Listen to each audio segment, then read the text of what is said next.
Derby হেরে Durand cup থেকে বিদায় নিল মোহনবাগান। প্রথমেই জানায় ইস্টবেঙ্গলকে শুভেচ্ছা। ডার্বি জেতার জন্য তারা যোগ্য টিম হিসেবেই আজকে জিতেছে, যথেষ্ট ভালো খেলেছে। ইস্টবেঙ্গলের প্লেয়ারদের মধ্যে যে কিছু করে দেখানোর একটা জেদ ছিল, সেই জেদটা মোহনবাগানের মধ্যে দেখা গেছে অনেক পরে, এবং তখন আর তারা ম্যাচটা ঘোরাতে পারেনি। মিডফিল্ডটাই বিশাল পার্থক্য গড়ে দিল। ইস্টবেঙ্গলের মিডফিল্ডের খেলাটা শুরু হচ্ছিল ডিফেন্সের সামনে থেকে, আর মোহনবাগান মিডফিল্ড অপারেট করছিল অপোনেন্ট পেনাল্টি বক্সের আশেপাশে। তবে ম্যাক্সিমাম ক্ষেত্রেই ব্যাপারটা কাট আউট হয়ে যাচ্ছিল ওদের ডিফেন্সিভ মিডফিল্ডের ওখান থেকেই। ফলে আমাদের মিডফিল্ড সেইভাবে যে বিভৎস কিছু ইম্প্যাক্ট ফেলতে পেরেছে ম্যাচের মধ্যে, সেটা বলা যায় না। হ্যাঁ, সাহাল কিছু কয়েকটা মুভ করেছে, থাপা কয়েকটা পাস বাড়িয়েছে, এগুলো হয়েছে, কিন্তু সেগুলো খুবই সামান্য, টোটাল কন্ট্রোলটা নেওয়া যায়নি। কোনো প্লেয়ারকে দেখেই লেথাল মনে হয়নি। বিপিন এবং মিগুয়েলের খেলা মোহনবাগান প্রায় পুরোপুরি নষ্ট করে দিয়েছিল। তাও মিগুয়েল কয়েকবার বেরিয়ে গিয়ে যথেষ্ট ভালো খেলার চেষ্টা করেছে এবং খেলেওছে কিছু ক্ষেত্রে। তবে তাদের খেলার ম্যাক্সিমাম অংশটা মোহনবাগান নষ্ট করে দিতে পেরেছিল, এটা একটা ভালো পজিটিভ পয়েন্ট ছিল। ম্যাকলারেনকে জাস্ট খুঁজে পাওয়া যায়নি। মিডফিল্ডের সঙ্গে ম্যাকলারেনের কোনো কানেকশান ছিল না, মিডফিল্ড ম্যাকলারেন পর্যন্ত পৌঁছতেই পারছিল না। প্লাস ওদের কেভিন সিবলি ম্যাকলারেনকে পুরোপুরি লক করে দিয়েছিল। আমার প্রশ্নটা ম্যাচটা হারা নিয়ে নয়। ম্যাচটা হেরেছি, ঠিক আছে, সব ম্যাচ আমরা জিতবো না, কখনো জিতবো কখনো হারবো। ইস্টবেঙ্গল অনেকদিন পরে ডার্বি জিতলো, মানে আমাদের বড়দের ডার্বিটা, সেটা ঠিক আছে। আমরা কোয়ার্টার ফাইনাল থেকে আউট হয়ে গেছি, তাও ঠিক আছে, মেনে নিলাম। কিন্তু যেটা ভাবতে হবে যে মোহনবাগান লাস্টের দিকে 3 জন অ্যাটাকিং প্লেয়ার বিদেশি খেলাচ্ছে, তাও পেনিট্রেট করতে পারছে না ইস্টবেঙ্গল ডিফেন্স হোক যে কোনো ডিফেন্স, সেই রকম লেথাল কখনোই মনে হয়নি। আমাদের সব কটা প্লেয়ার অ্যাটাকিং খেলা তৈরি করা বা মিডফিল্ডে বল কন্ট্রোল নিয়ে যে পুরো খেলাটাকে কন্ট্রোল করবে মিডফিল্ড থেকে, সেই রকম কোনো প্লেয়ারকে দেখা গেল না। না কামিন্স নেমে এসে সেই খেলাটা খেলতে পারলো, না দিমিত্রি নেমে এসে সেই খেলাটা খেলতে পারলো। এতদিন আমরা বলেছি দিমিত্রির একটা সাপোর্ট দরকার হয়, আজকে তো সাপোর্ট ছিল, কামিন্স ছিল, ম্যাকলারেনও ছিল, সামনে 3 জন বিদেশি রয়েছে, এবং ফিটনেসের অভাব পরিষ্কার দেখা গেছে ম্যাচে। ভারতীয় প্লেয়ারদের অতটা না চোখে দেখা গেলেও বিদেশি প্লেয়াররা যে পুরোপুরি ফিট নয়, তাদের স্পিড মুভমেন্ট দেখে বোঝা যাচ্ছে। অ্যালবার্টো রড্রিগেজ, টম অ্যালড্রেডের যে একটা আন্ডারস্ট্যান্ডিংয়ের ব্যাপারটা, সেটা ছিল না আমি বলবো না, কিন্তু সেটা পুরোপুরি নয়। মাঝে মধ্যেই সেই তারটা কেটে যাচ্ছিল। মিস পাস প্রচুর হয়েছে। মোহনবাগানের যে মেন অ্যাডভান্টেজটা ছিল অপোনেন্টের থেকে বল বারবার স্ন্যাচ করে নেওয়া, সেই লেভেলে স্ন্যাচিং তারা করতে পারেনি। ইস্টবেঙ্গল অনেক বেশি অ্যাটাক করেছে, অনেক বেটার খেলেছে, এটা বলতে কোনো বাধা নেই। খেলার রেজাল্ট যদি বলেন, রেজাল্ট অন্যরকমও হতে পারত। মোহনবাগান সেরকম সুযোগ পেয়েছিল এবং কনভার্ট করতে পারেনি। আমি ওইভাবে বলবো না যে কনভার্ট করতে পারেনি, মিস করেছে, তা নয়। বলতে পারেন আজকে সেই দিনটা ছিল না তাদের। লিস্টনের শটটা পোস্টে লাগলো, কিন্তু পোস্টে লাগার সঙ্গে সঙ্গে থাপা গোল করে দিল কিছুক্ষণের মধ্যেই। তখন একটা আশা জেগেছিল এবং তারপর থেকে মোহনবাগান প্রচুর চেষ্টা করেছিল। একতরফা গেম হয়েছে লাস্টের দিকটা, কিন্তু আলটিমেটলি পেনিট্রেট করতে পারেনি।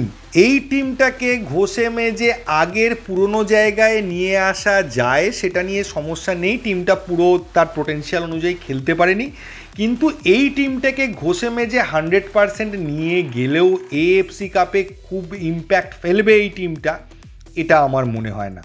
গ্রেগ স্টুয়ার্টের অভাবটা আজকে পরিষ্কার বোঝা যাচ্ছিল। এমন একটা প্লেয়ার যে 2 জন 3 জন 4 জনকে কাটিয়ে একটা পাস বাড়াতে পারে গোলের ঠিকানা লেখা। আজকে মোহনবাগান যে পারফরমেন্সটা দিয়েছে, তাতে মনে হয়েছে মোহনবাগানের গতবারের টিম যেটা দেখছিল তার থেকে এটা উইক পারফরমেন্স। সেটার দুটো কারণ, একটা হচ্ছে ফিটনেসের অভাব, আর একটা হচ্ছে প্রপার প্লে মেকার বা গ্রেগ স্টুয়ার্টের মতো একটা প্লেয়ার না থাকা। আর ম্যাচ নিয়ে বললে পাসাং দর্জি তামাংকে খুবই ভালো লেগেছে। ও যা লেবার দিয়ে খেলছিল, যে স্পিডে অপারেট করছিল, ইস্টবেঙ্গল ডিফেন্সকে কিন্তু বেশ বেগ পেতে হয়েছে। মেন সমস্যাটা ওর হচ্ছিল বডি ওয়েট। ওরা বডি ওয়েট ইউজ করে লাস্টের দিকে বুঝে গেছিলো, শুধু বডি ওয়েট ইউজ করে ওর খেলাটাকে নষ্ট করে যাচ্ছিল, তাই বাধ্য হয়ে ওকে তুলে নিতে হলো। অভিষেক সিংয়ের খেলা অসাধারণ লেগেছে। থাপা প্রচুর চেষ্টা করেছে। আপুইয়া সেই লেভেলের খেলা দেখাতে পারেনি, তবে আপুইয়া একটা শট পেরেছিল মারার জন্য, একটা সুযোগ পেয়েছিল, সেটা জাস্ট পাস দিয়ে বেরিয়ে যায়। ওটা গোল হলে হয়তো খেলাটা অন্যরকমও হতে পারত। সাহালের মতো চেষ্টা করেছে, দু একটা দারুণ মুভ করেছে, একটা ইন্ডিভিজুয়াল মুভে ঢুকে গিয়ে গোলই করে দিচ্ছিল, ওটা যদি অবশ্যই কামিন্সকে পাস দিত তাহলে গোল হয়ে যেত। আশিস রায় মিস্টেক করেছে বলবো না আমি, যে ব্যাপারটা হয়েছিল যেটা থেকে পেনাল্টিটা পেলো সেটা পেনাল্টি কি পেনাল্টি নয় সেটা পরের প্রশ্ন। আমার তো মনে হয়েছে যে পেনাল্টি রেফারির ওপর ডিপেন্ড করছিল, যে চাইলে পেনাল্টি দিতেও পারতো নাও দিতে পারতো, কারণ ইন্টেনশনাল ফাউলটা ছিল না, ওটা জাস্ট ওখান দিয়ে মুভ করছিল, ওর পায়ে টাচ লেগেছে। কিন্তু পেনাল্টি বক্সের মধ্যে কিছু ক্ষেত্রে টাচ লাগলে ফিফার ক্ষেত্রে সেটা পেনাল্টি দেওয়া হয়, এটা নিয়ে বিতর্ক হতেই পারে, কিন্তু আমার মনে হয় না এটা নিয়ে বিতর্ক করে লাভ আছে। ঠিক আছে, এটা হবেই, আমাদের ইন্ডিয়ান রেফারিরা যখন রেফারিং করবে কিছু ক্ষেত্রে মার্জিনাল ডিসিশন, সে পেনাল্টি দিতেও পারে নাও দিতে পারে, এটা হবে। তো আমি ধরেই নিচ্ছি ওটা পেনাল্টি ছিল, কিন্তু সেটা তো হতেই পারে, তাহলে রিটার্ন আমরা দিতে পারবো না।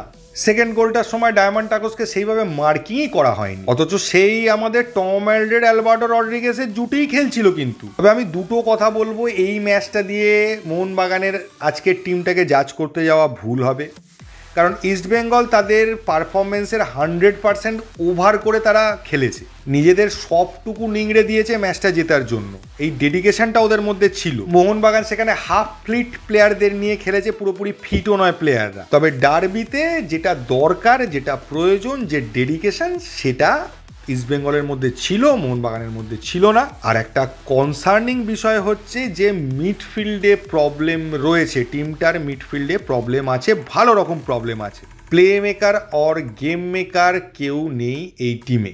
ভারতবর্ষের সেরা মিডফিল্ডের প্লেয়াররা আমাদের টিমে থাকলেও বিদেশি প্লেয়ারদের সঙ্গে তারা কখনোই পেরে উঠবে না, এই সহজ ব্যাপারটা আমাদেরকে বুঝতে হবে। তবে প্রত্যেকটা নেগেটিভ জিনিসের মধ্যেও কিছু পজিটিভ থাকে। মোহনবাগান খুব আর্লি স্টেজে, এখনও ট্রান্সফার উইন্ডো বাকি আছে, এই ধাক্কাটা খেয়েছে।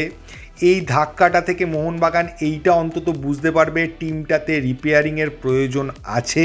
তা না হলে আমরা এই ম্যাচটা জিতে যদি ডুরান্ড কাপ জিতে ধেই করে নাচতাম আর তারপরে এএফসিতে গিয়ে ছড়াতাম, সেটা আরও খারাপ হতো। এই বিষয়টা, আজকের যে ম্যাচ হারাটা, এটা আশা করি মোহনবাগান ম্যানেজমেন্টকে ভাবাবে, এবং সেই ভাবনাটাই আমাদের ভবিষ্যতে কিন্তু সাফল্য এনে দিতে পারে। আর লাস্ট এটাই বলবো, এতদিন টিমটা আমাদেরকে প্রচুর জয় দিয়েছে, প্রচুর আনন্দ দিয়েছে, আমরা প্রচুর এনজয় করেছি। আজকে হেরে গেছে, হারটাকে মেনে নিন আর টিমের পাশে থাকুন, এর বেশি কিছু বলার নেই। এই ভিডিওতে এইটুকুই। থ্যাংক ইউ, ধন্যবাদ এবং জয় মোহনবাগান।